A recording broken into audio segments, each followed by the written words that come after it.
Welcome everyone to another YIVO Fellowship lecture.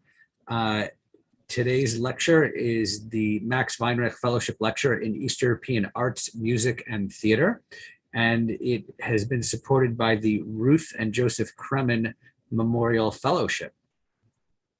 Our speaker today, our fellow,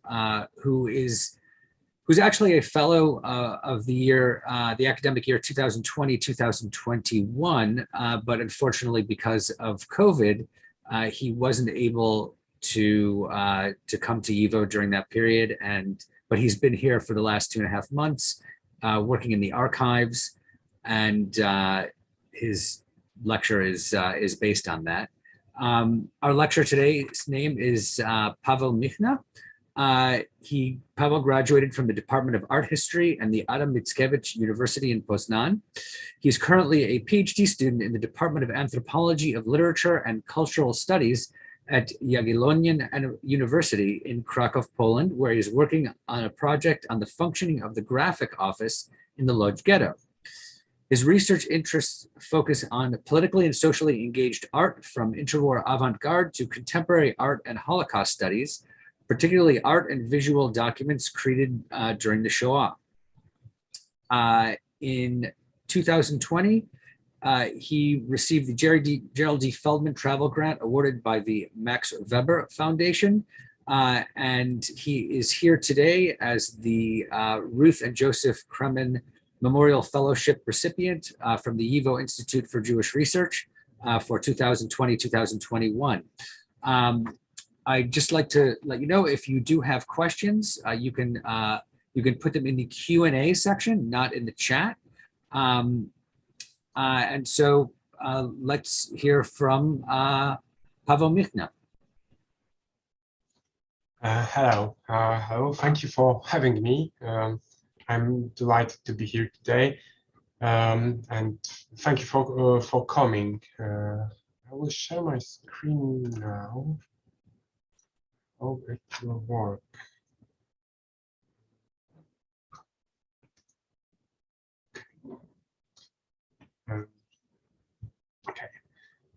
Today I will present a unique set of documents from the Łódź Ghetto, which I'm working on in my PhD project.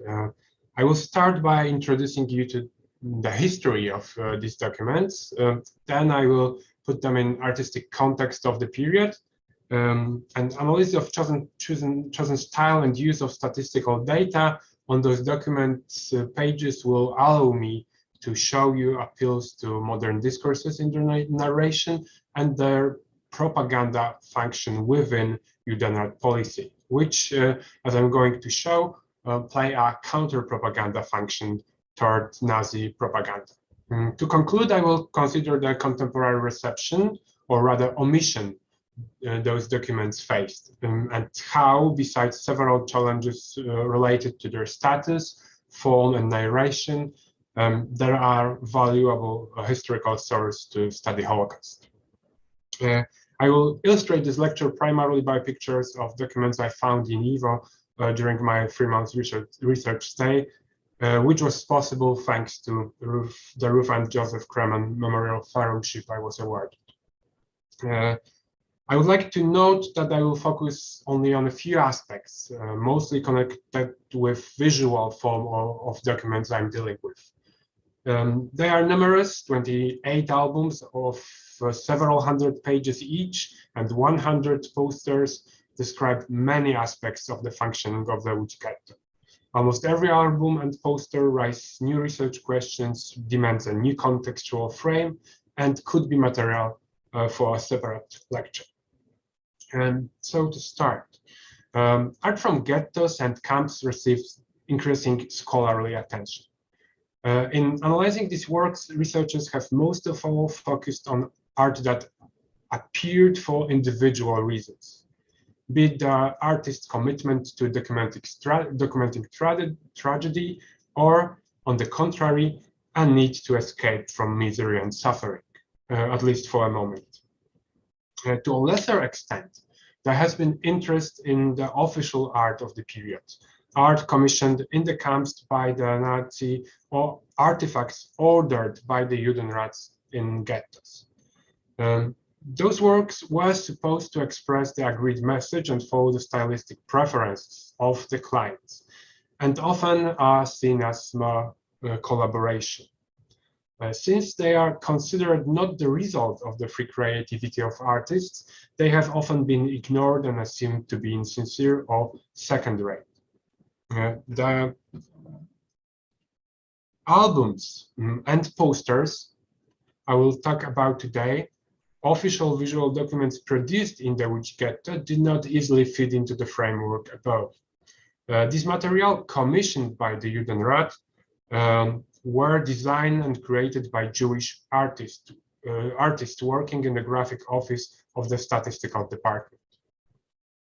This ghetto administration unit was assigned to study data related to the ghetto's operations. The department was organized in connection with the Nazi need for information on the mortality rate and infectious diseases cases. After a short time, at the initiative of the department directors Henrik Neftalin and Samuel Ehrlich, he also began collecting and studying very specific information on all aspects of the ghetto life and administration operations for internal Judenrat needs. Soon after, Neftalin and Ehrlich also suggested to Chaim Mordechai Rumkowski, appointed by the Nazi as the chairman of the Judenrat, the idea of creating posters and albums which visually describe those data. What is extremely rare for art from the Holocaust is that these documents were created in the modern stylistics, which, as I will show, was connected to the ideological message they were supposed to convey and the role they played within ghetto policy. Those documents serve a variety of functions within the politics of the second longest functioning closed district under the Third Reich. They illustrate and display graphs with statistical data and on various aspects of the ghetto, such as production, health, education, or care for the elderly. The posters decorated halls during ceremonies in the ghetto. You can see here. The albums were given as a gift to officials from the ghetto's German administration. They were also offered to German industrialists visiting the ghetto as an encouragement to outsource production to the plants in the closed district of Liechtenstein.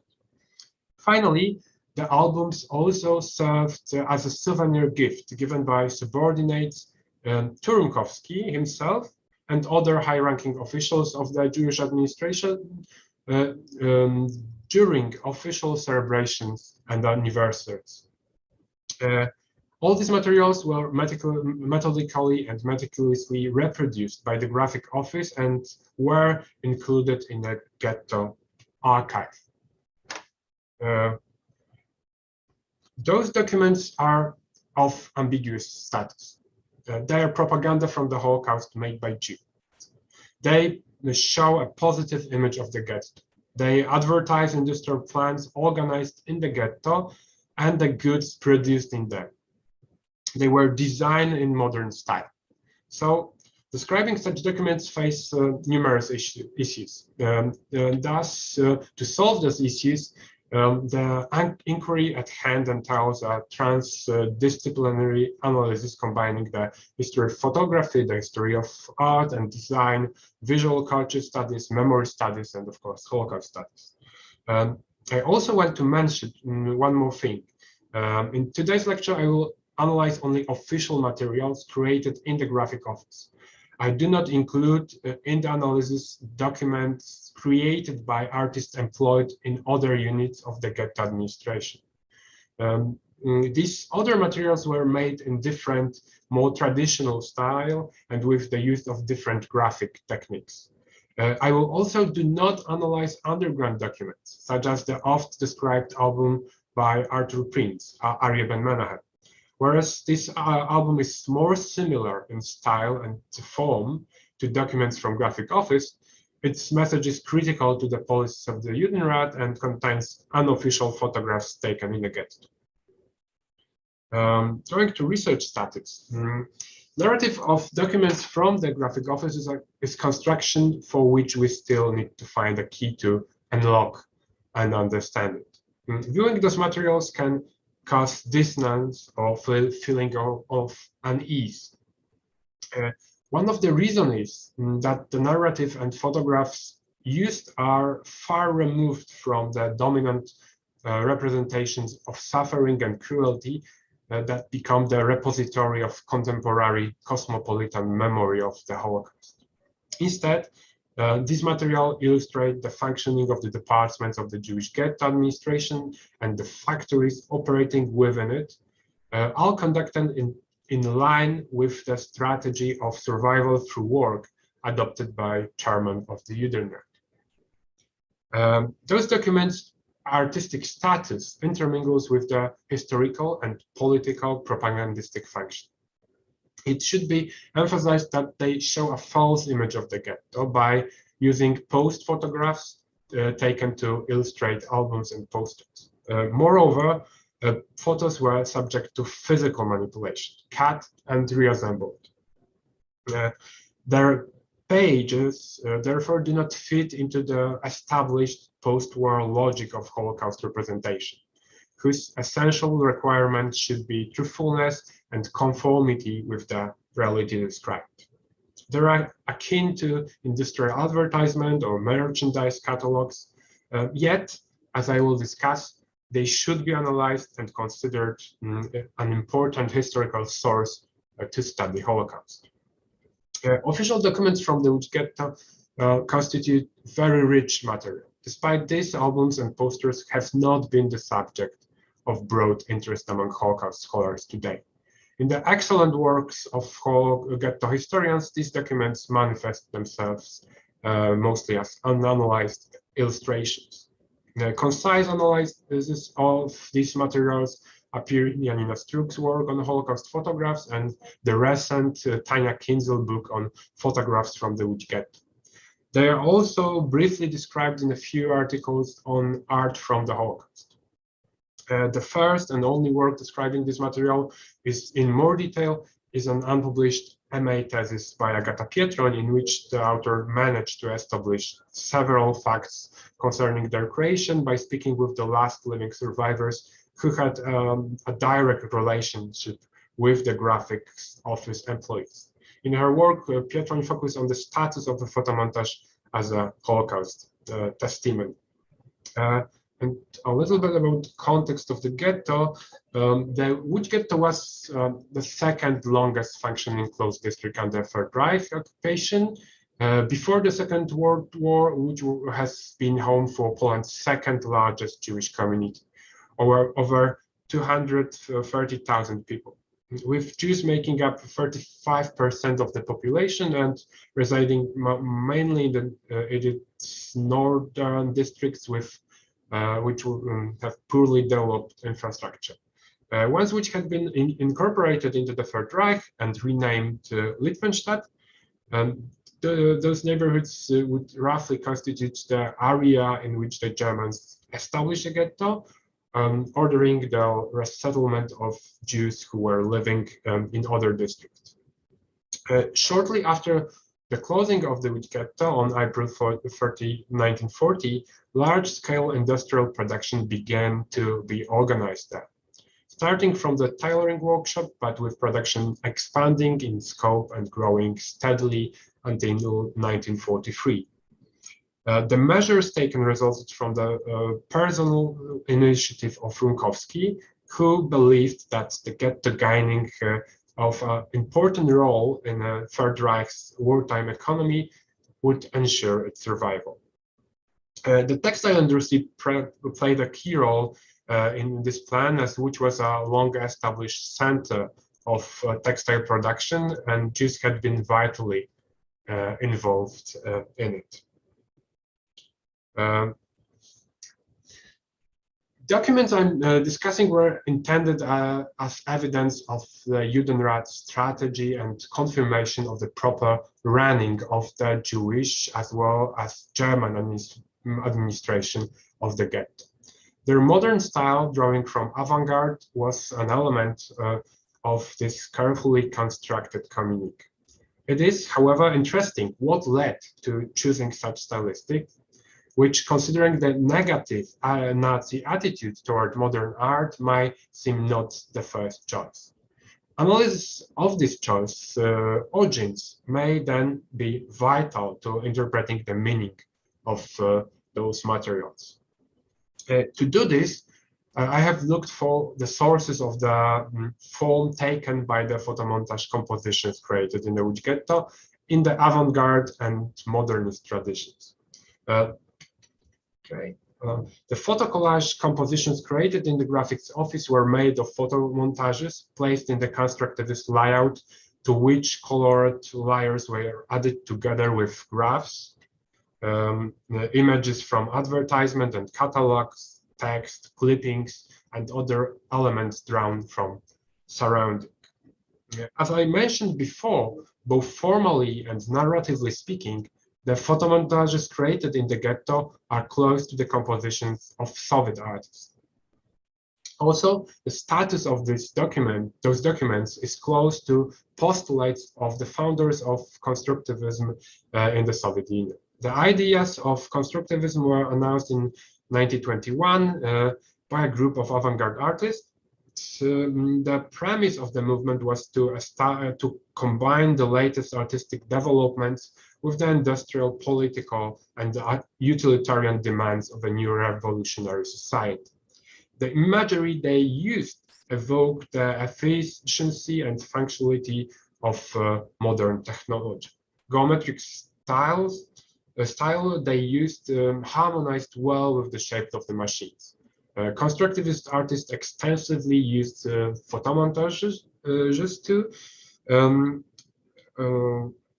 Their designs, graphic layout featured modern sans-serif typography, simplified form reduced to elementary geometric figures arranged on the grid, and maintained in pure primary colors. Many borrowings from the style mentioned above can be seen in photo-collage compositions from the graphic office. Besides documents' aesthetic appearance, they are utilitarian elements of political vision. Their designs was an element of state-controlled propaganda in the USSR, the product of the tightly controlled culture industry. Their form was the result of aesthetics of the economy, intended to bring art closer to industrial production. So the images created were not so much a critic of the present, but a utopian, polished, and noble vision of the future. In the ghetto albums and posters, a similar utopian vision was created, wherein the ghetto was presented as a space of modernization. But what was being hidden by the use of photomontage technique was not the totalitarian realities, as was in case of in USSR, but the tragic living conditions. One of many examples illustrating certain affinity of visual documents from graphic office with Soviet design could be opening card from Labor Department album, where the figure of Rumkowski dominates the composition of on the first page of most of the album. Like the figure of Rumkowski dominates the composition of the first page of most of the albums, like every album. And in this one, especially, is shown a similar way to Lenin in Gustav Kulczy's photomontages, or Varvara Stepanovna photomontage effects of the first 5-year period. The composition diagonally placed on the opening page of the Labor Department's album includes the chairman in the foreground. The message is completed with the slogan, Unser einziger Weg ist Arbeit. Our only way is to work. It was the slogan of the Rumkowski, and this slogan is capitalized. The keyword here is capitalized and repeated, Arbeit. This reveals the weight of language and the echo-like repetition appearing at the end of the phrase makes Arbeit almost visually audible. It is important to look at the local context as well. Second Polish Republic witnessed an intensive period of development of graphics from the middle of 1920s onward. This growth came out of the need to meet the demands of the market and advertising, but also out of the propaganda goals of a newly reborn state. As in the USSR, in Poland, modern graphic design was taken up by artists advocating avant-garde as a means of changing the world. It was a style that had reached Poland from abroad, thanks to the establishment of international contact of Polish artists from USSR, from German Bauhaus, and the Dutch The Steel Group. The new tendencies were represented by Mieczysław Szczuka, Teresa Żarnower, Władysław Strzemiński, and Henryk Berlew. It was they who laid the foundations for modern design in the Second Polish Republic. Their proposals did not, however, directly impact the market because their ideas were too innovative for the still traditional tastes of his audience. But their avant-garde activity influenced active in 1930s younger artists who often softened the radical designs of their predecessor. Following the economic crisis of the 20s, the renewed growth from the mid-1930s was another impulse driving commercial design. During that time, photographic montage became widely used in publishing for mass audience, involving large circulation printing, the illustrated press, the covers of crime stories and romances, in propaganda printing and advertising. When a significant group of first generation of avant-garde artists departed from constructivist conceptions at that time, Strzemiński continued to support these conceptions because for him, one of the basic purpose of art was to influence society. He also invoked productivist ideas, expressing an acknowledgement of Taylor and Ford ideas of organizing serial production based on the repetitive actions of the worker and the conveyor belt. A modern style brought a specific set of values along with it, the idea of progress and a particular political stance. This brief presentation of artistic context can help us understand the context of the ghetto visual documents appeared in. The Judenrat Graphic Office employed male and female artists from the ghetto, both those who had been living in Łódź before the war and Jews from Western Europe, deported from Berlin, Hamburg, Vienna, and Prague. It was an international group of artists made up of deportees to the Łódź Ghetto at the behest of the Nazi terror machine. For most of them, working in the office was a way to survive. They worked to satisfy propaganda and advertising requirements and created a reasonably unified style for the work for the Judenrat. The majority of them, when they were working on their own underground artistic work, did not invoke modern geometric style, which strongly suggests that this style was imposed on them. Thanks to the documents I found during my query in Evo archive, I can finally define who was the leading figure among artists within the office structure. In written reports intended for the Ghetto's archive regarding the functioning of the statistical department, Pinkas Schwarz is mentioned as a kind of artistic director of the graphic office and the person responsible for choosing the style of those documents. Style which became the prevailing style of visual communication of the Judenrat. And this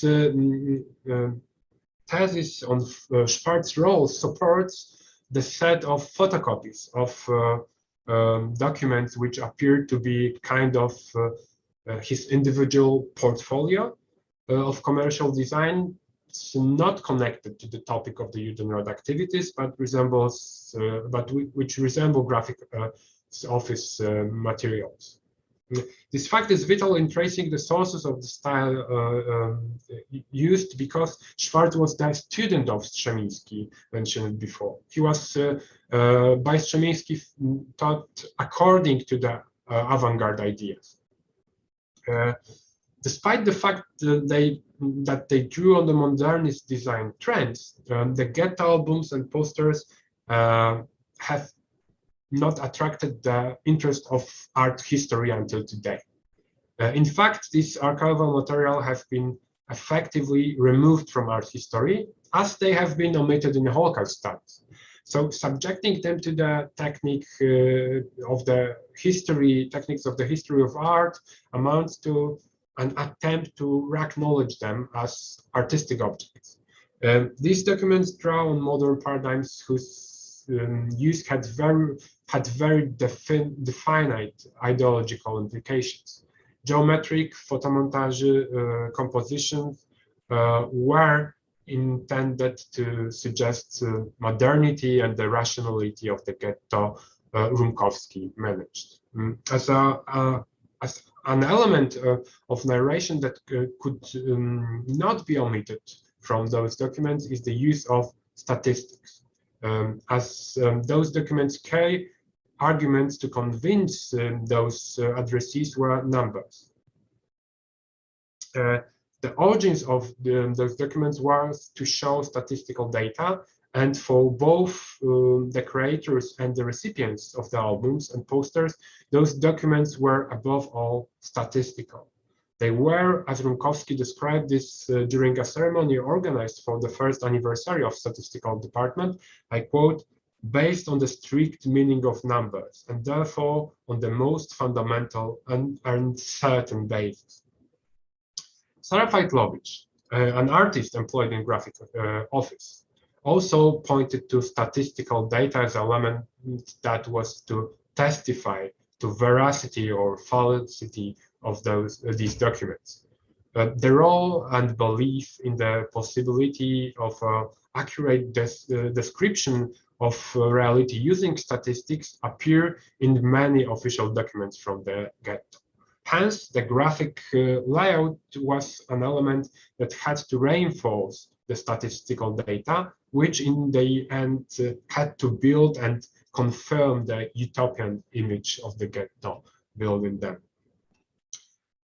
Also, the presentation of data was arranged in the modern ways, using graphs and pictograms.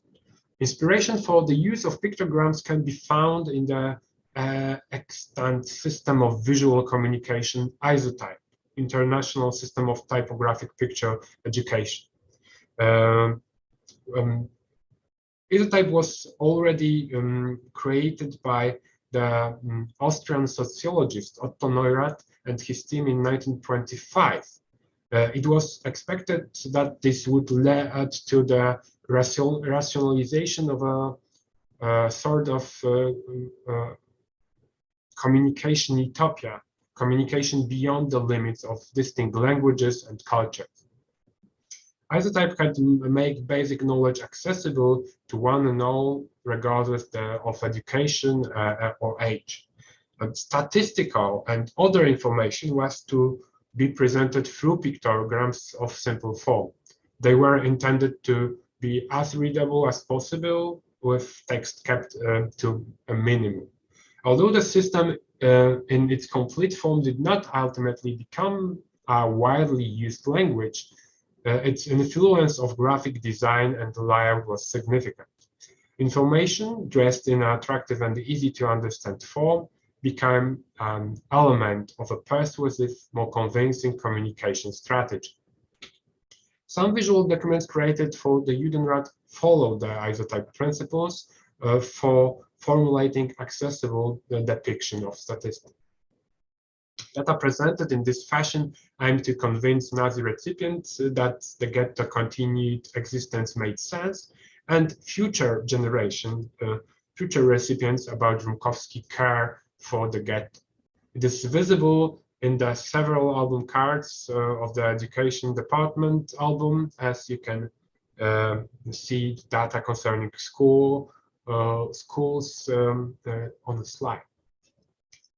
To understand those references to modern ideas which appeared in graphics office documents on the level of style, form, and narration, I find it helpful to invoke Zygmunt Bauman's conceptualization, which connects the Holocaust and modernity, and according to which, I quote, the Holocaust was not an irrational outflow of the not yet fully eradicated residues of the pre-modern barbarity. It was a legitimate resident of the house of modernity, end of quote. Bauman points to transformations of modernity that made the Holocaust possible, including the growth of the state's role at the cost of local communities and the emergence of a new bureaucratic apparatus where the decisions are taken sequentially on the basis of rationality. These changes made possible the dehumanization and the essentialization of administrative action and the separation of action and morality. He also reveals how narratives used in propaganda serve to slowly marginalize, dehumanize, and isolate the Jewish population.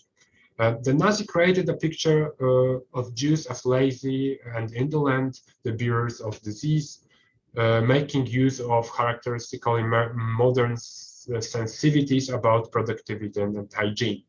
The narratives of the graphics office albums refer to the same ideas, but present an image of Jews that is the opposite to the Nazi propaganda. Hence, they can be viewed not as an obedient realization of Nazi policy, but rather a response to Nazi policy in the context of modernity values.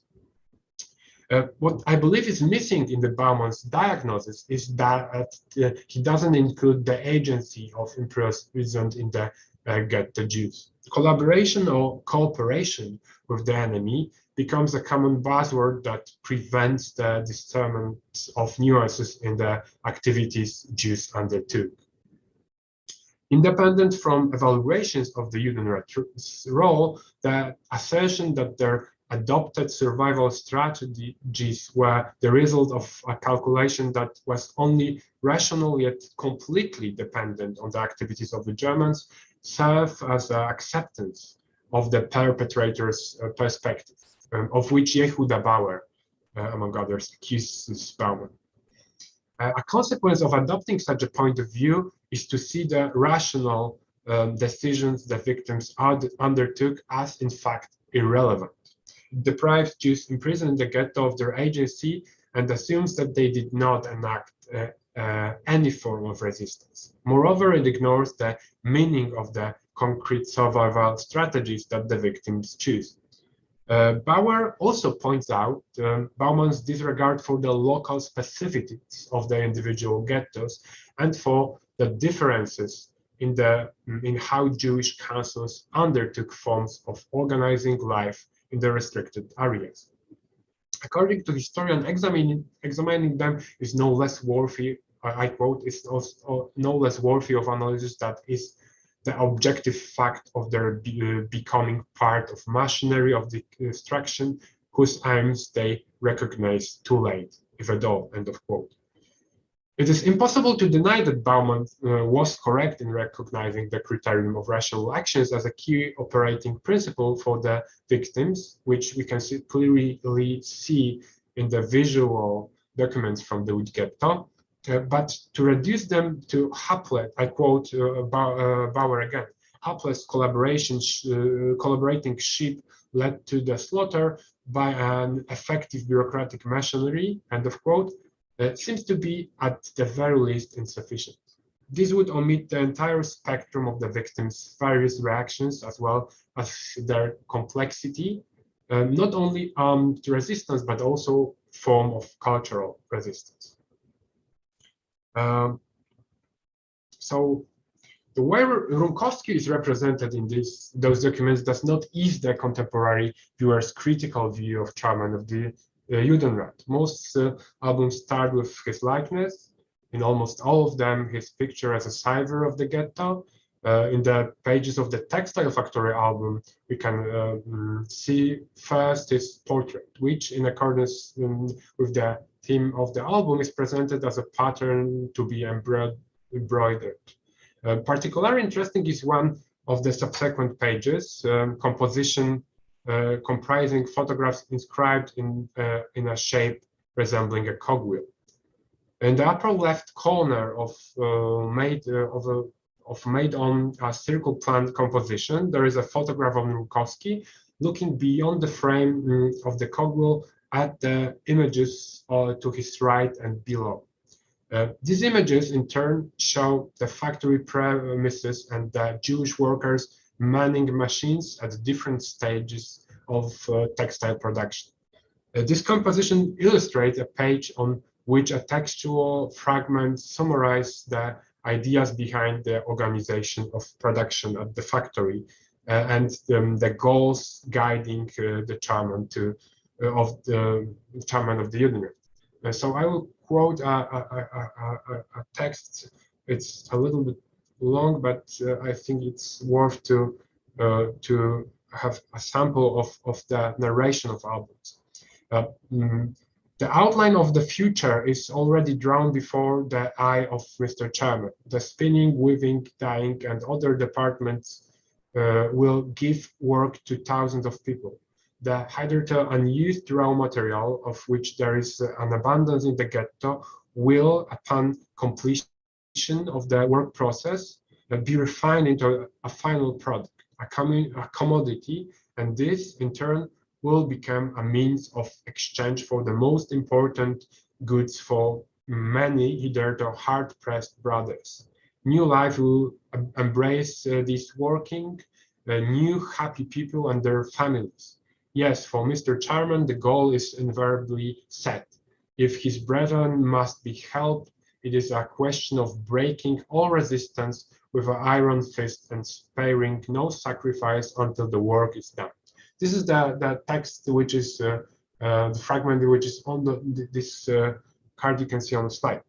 So this description of rational survival strategy will allow acquiring food so needed in the ghetto.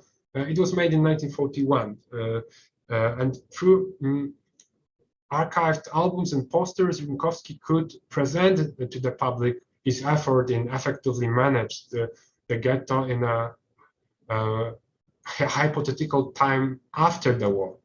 But for contemporary viewer, after Holocaust, this type of message, as you see, it is impossible not to look at them as a description of the Nazi extermination strategy, which the requisition and reuse of Jewish goods was part of, as in this example on the slide. In the last part of my lecture, I will focus on those documents' intended readership and the contemporary problems with those documents' reception. The materials created in the graphics office were not only produced to convince German industrialists to outsource production to the ghetto. They also thought of the future, about post-war public opinion. Several facts testify to this. A fully legal but semi-official, as it wasn't publicly known, institution, Ghetto Archive, was set up. The statistical department worked closely with the archive team. The graphic office made a photographic reproduction of every album for the archive. Thinking about the future is also present in references to a hypothetical time after the war. For example, the dedications of some albums and in the Rymkowski own statements. Finally, Sarah Feitlovich believed that the underlying purpose of produced in Ghetto Office documents was to convince posterity of the smooth operation of the ghetto and the competence of the chairman of the Judenrat. And here I quote the Feitlovich testimony. These albums did not tell the truth. They were rather tendentious because Rumkowski wanted to show posterity that he had been a guardian and a father to us. I have the impression that he wanted to be seen that way in the future, end of quote. So Jews showed in the albums and posters are beings with agency. The modernization of the ghetto required dynamic work, and the initiator behind this work, the head of the Judenrat, is present in the albums as a providential figure. This image is very far from the Rumkowski,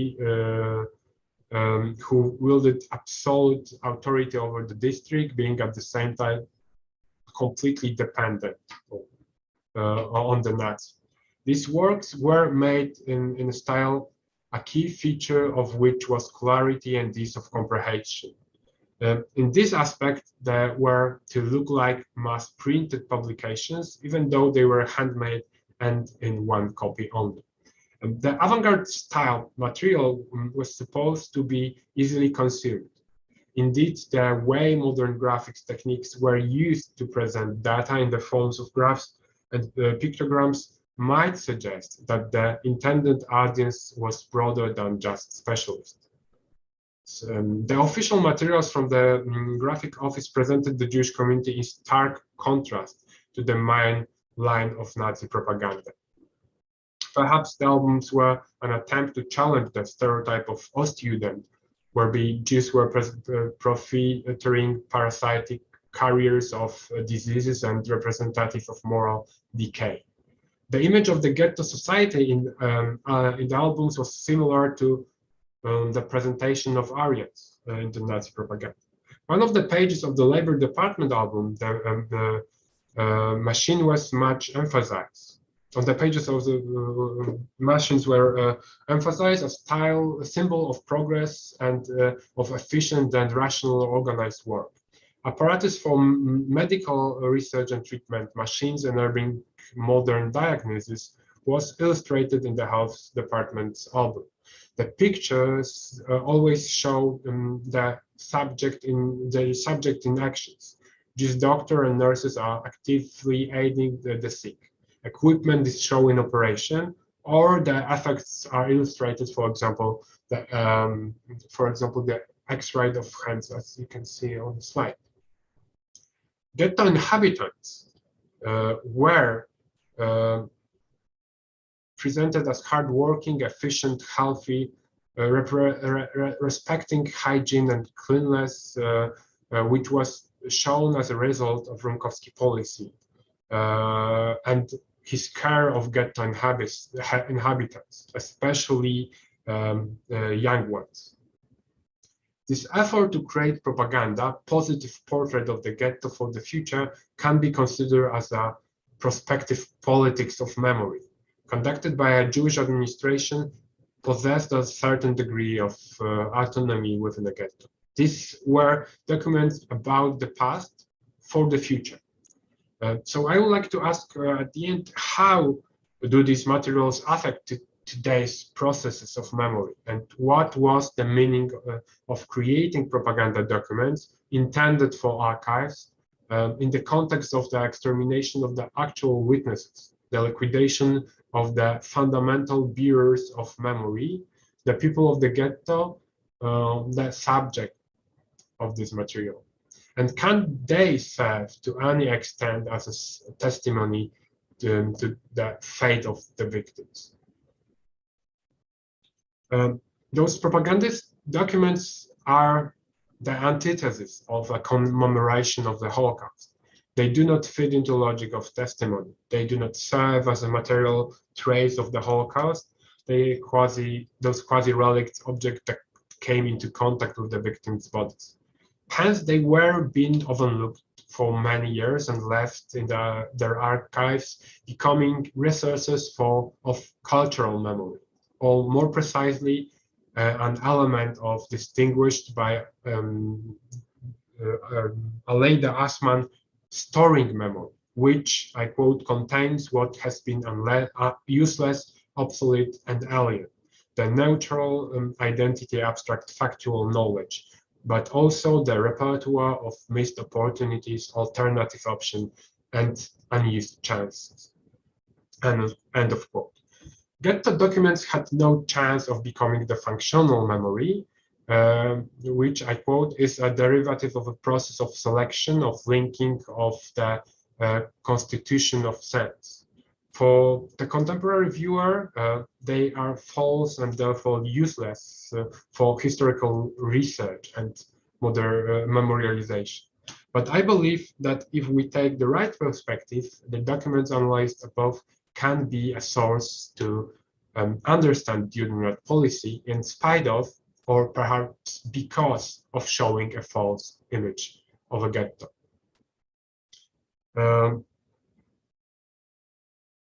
Reference to the category of negative testimony formulated by Dorota Głowacka, one that does indeed distort the image, but which can nevertheless help us to see other aspects of the Holocaust and aspects of ourselves as we remember the Holocaust. By adopting this perspective, we can see the visual composition present on the posters and album pages as a narrative composed by the Jewish authorities whose will was to pass on a document as a trace of real fiction.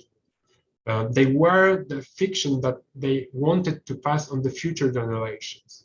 They present a partially effective modernist political project in statu nascendi using the leading means of expression of their time, modern stylistic and medium of photo-montage, which were used to enhance the intended message. These official Judenrat documents are a source that help us see the kind of image of the authorities wanted us to see. The graphics office albums were also a narrative in opposition to Nazi propaganda to some point. They can be viewed as a proof of agency, as a kind of maybe reparative strategy, an attempt to cover over the trauma by invoking modern ideas that might have offered hope to the leaders of the ghetto who were finally condemned to die in the Holocaust.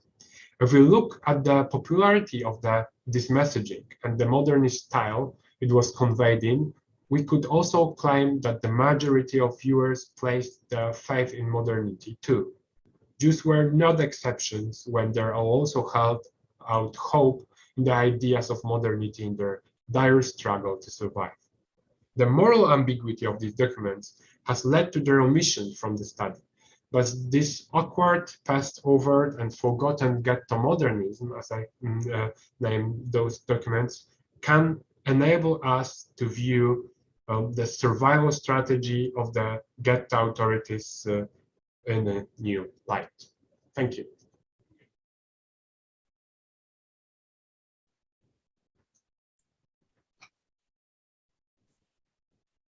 Thank you, Paweł. That was incredibly interesting. And I want to point out to the audience that Paweł has found, as a research project, one of the most interesting topics. And because I work at YIVO, I've been familiar with this material for many years, this incredible graphic material from the Łódź Ghetto. It's really unlike any other material, visual material that has survived the ghettos. And I just want to point out that it's from a collection called the Nachman Sonnenband collection. You could see this at the bottom of your screen. This is a collection that came to YIVO obviously after the war, and it was collected by a man named Nachman Sonnenband, who was a postman in the ghetto and therefore knew the geography of the ghetto very well. After the ghetto was liquidated, he was part of a group that he survived and was part of a group that was selected by the Nazis to clean up the ghetto area. While he was doing this, he discovered a large number of Judenrat and other ghetto-related documents, and he hid them. And he eventually escaped this this labor brigade that he was on, and survived until the liberation, and went back found the materials he had hidden and took them to and sent them to YIVO after the war. This is why we have them, and it's a very large collection. It's one of the largest ghetto collections in existence, and this artistic material from the graphic office is incredibly beautiful. It's and it's strange to say something from a ghetto is beautiful, because people have a certain preconceived idea of what that is. But these incredibly, stylized artistic documents were created and done so in the service of the Judenrat, of the ghetto, which places it in a very sort of strange moral universe. I just want to ask Paavo, is there anything else like this from that you've seen from other ghettos or from the wartime period in Poland? Because I've never really seen anything like this material. Yes, that's an excellent question. Actually, there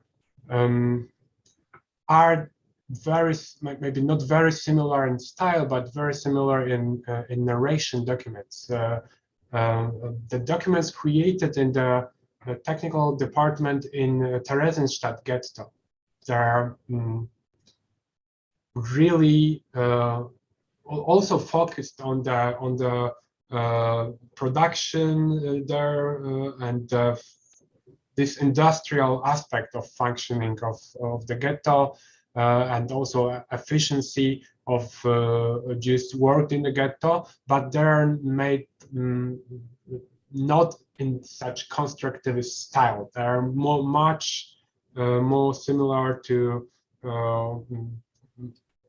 German advertisement, Nazi advertisements, not really similar to this constructivist stylistics, but the message is kind of similar. And also there are official documents from Riga ghetto, but also not made in this modern stylistics. But in general, there are only few examples like this.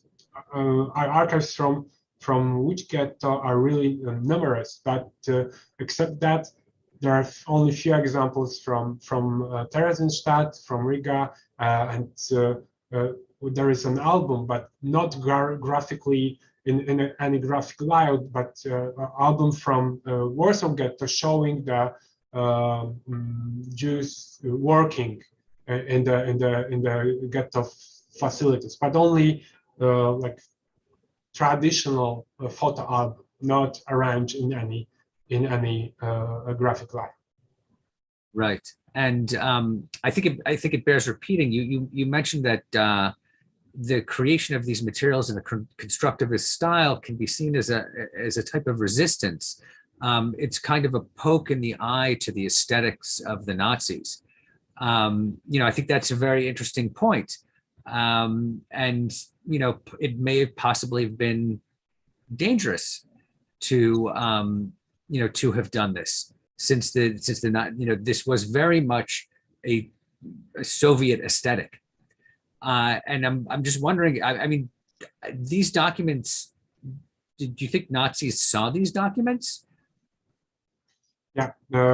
Is there any sense of their reaction? There are no.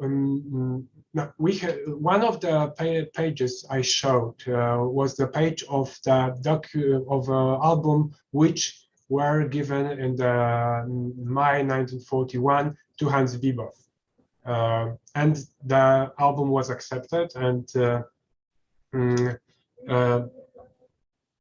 there is a problem with our understanding how does industrial graphic design worked, because it was prohibited in Nazi like let's say popular culture or official culture, but to some extent it was still used in an industrial design. So as an element of like advertisement for example, German industrialists who visit the ghetto. It was something which was not, which sometimes even appear in the Nazi materials, like technical materials, because some Bauhaus artists after 1943 still worked and in Third Reich. So we can say that there's, let's say, reactionary modernism in Germany too, in specific case of industrial design. So as albums for a very specific audience, they might be not so have been not so shocking. Right. Interesting. All right, we're going to take a few questions from the audience. Miriam Mandelbaum asks, what print technologies were utilized in the productions of these albums and posters? Halftones, lithography, what kind of techniques did they use? And she also asks whether these graphic designers and printers were also used in the production of ghetto money. Mm-hmm.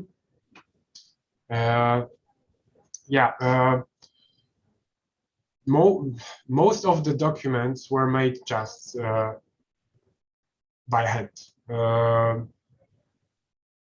As you could saw on the slides, most of them, they were just photographs cut and reassembled, glued. The texts were painted mostly. Sometimes they used the so-called photo squad technique, which was popular in more advanced graphic works, which was the photo, like cut and reassemble the composition and later photograph it and placing a photo of the composition in the album. But they have, in the ghetto, they have not any printing machine which could be used for printing photos. So that's the reason why they have to basically use creating the photo montage only the scissors and glue. They were printing machines which could print the stamps, banknotes, and other official documents, but they were not. They cannot print a photography and reproduce a photography in the printing machine they had in the ghetto. Right. Interesting. We have a question from Brian Phillips. He asks if any of the staff of the graphics office kept a journal that may have survived. If so, what can be learned from these texts? I don't know if that's true or if that actually is, but maybe there are other texts that we can learn more about the staff of this office. I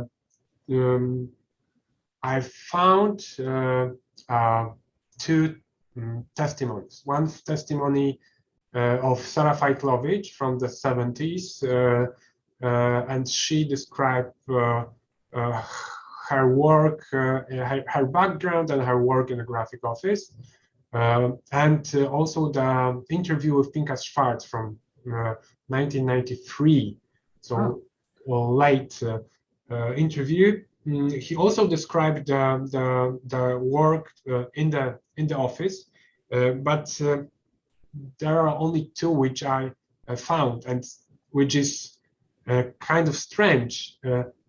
Feitlovich didn't mention Schwarz, and Schwarz didn't mention Feitlovich, even though there name other people in the graphic office. So this official document, which I found with confirmation that Schwarz was at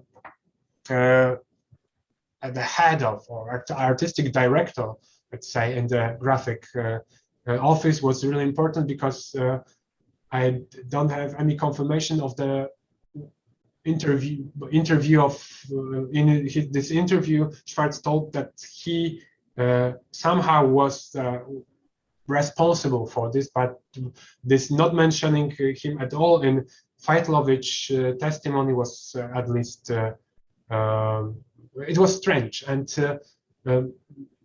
recently I spoke with the some time ago I spoke with the widow of Pinchas Schwarz or Pinchas Schar, as he because he later changed name, and by the way lived in New York most all his life. He later moved, but I don't know at what point he moved to the to work in the bakery, which was one of the best position in the ghetto. So that's why maybe Feitlovich joined graphic office later. But this is thing which I'm still working on. So basically two testimonies, two interviews, one from the 70s, one from the 90s, but nothing more. I still have some queries planned, so archival queries, so I hope I will find something. Thank you. And we are really looking forward to seeing more of your work on this topic. Unfortunately, we're out of time, so we can't ask any more questions.